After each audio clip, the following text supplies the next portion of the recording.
Good evening, I'm Daniel Prusalidis, in for David Aiken. Well, we've been bringing you exclusive poll numbers through the week, and today is no exception. Abacus Data asked Canadians to rank 3 top issues that will affect their federal vote. Here's what they found.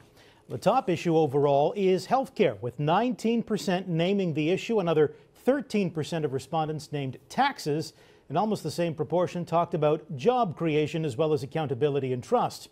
Issues like the environment, crime, terrorism, and natural resources development barely registered. Interestingly, if you look at how often an issue appeared in someone's top 3 list, not many changes. Healthcare leads, with taxes and job creation showing up fairly often too. Now, the top issues for Conservative supporters are somewhat different. Healthcare is the top issue, but taxes and deficits and debts rate fairly highly too.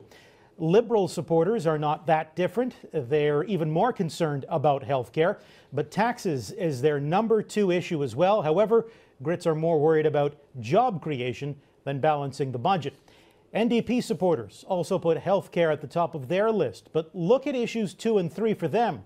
They say their vote will be driven more by policies on middle-class incomes and retirement security as well.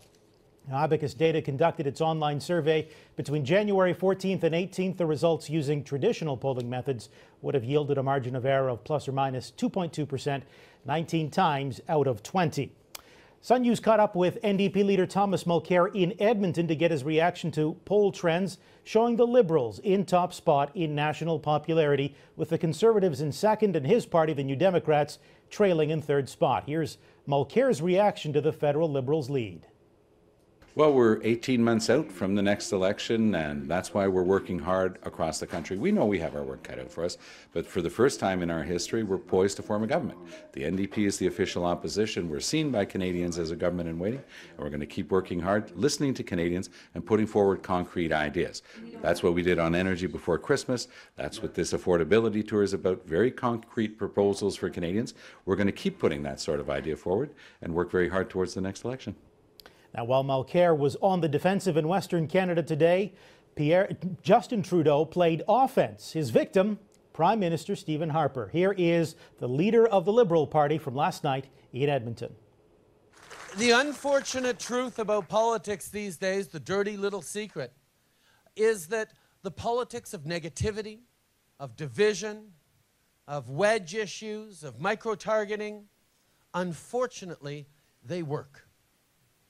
They're what even gave Mr. Harper his majority. Unfortunately, what he's also demonstrating is even though politics of division and negativity work, once you get elected that way, you actually can't govern worth a damn. All right, let's connect with Sun News contributor and former Liberal strategist Ray Hurd in Toronto for his thoughts on the Abacus Data polling we have been bringing you and some of the political rhetoric. Ray, you're in our Toronto studio.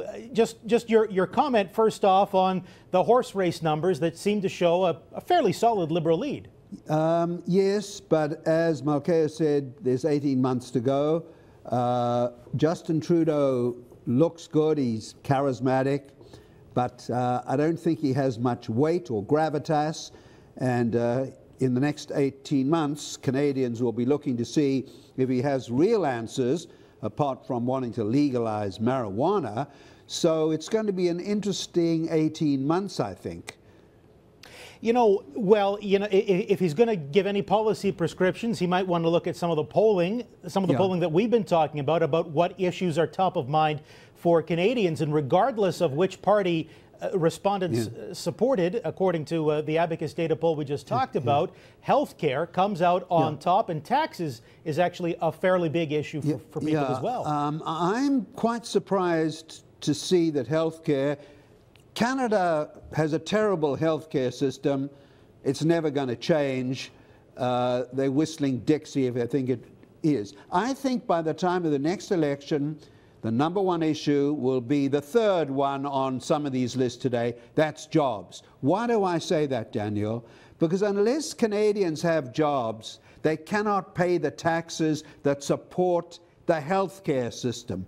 So if I were advising any of the candidates, especially Harper, I would say jobs are still the most important thing.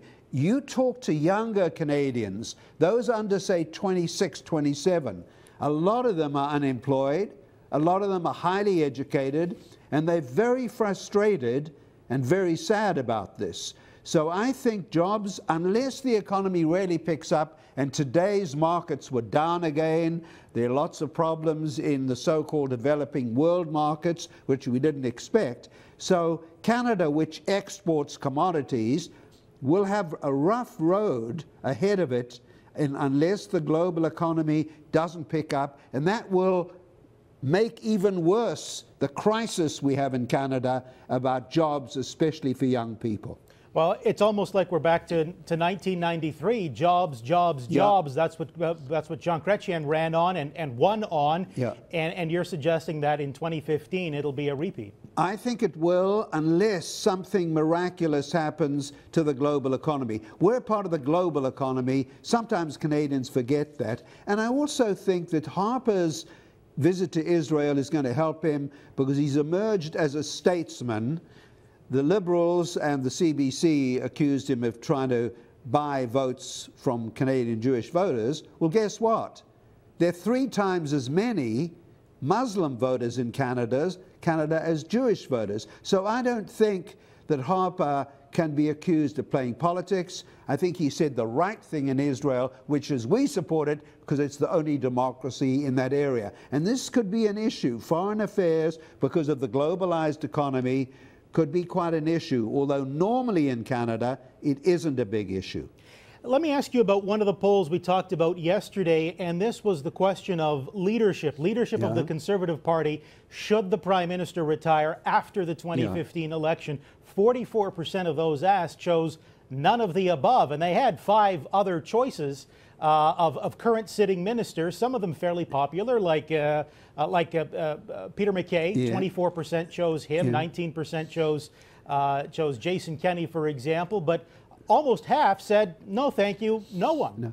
No. I still think that unless the polls improve, Harper will do what Lyndon Johnson did when I was a young reporter at the White House. He will abdicate. And I'll tell you why.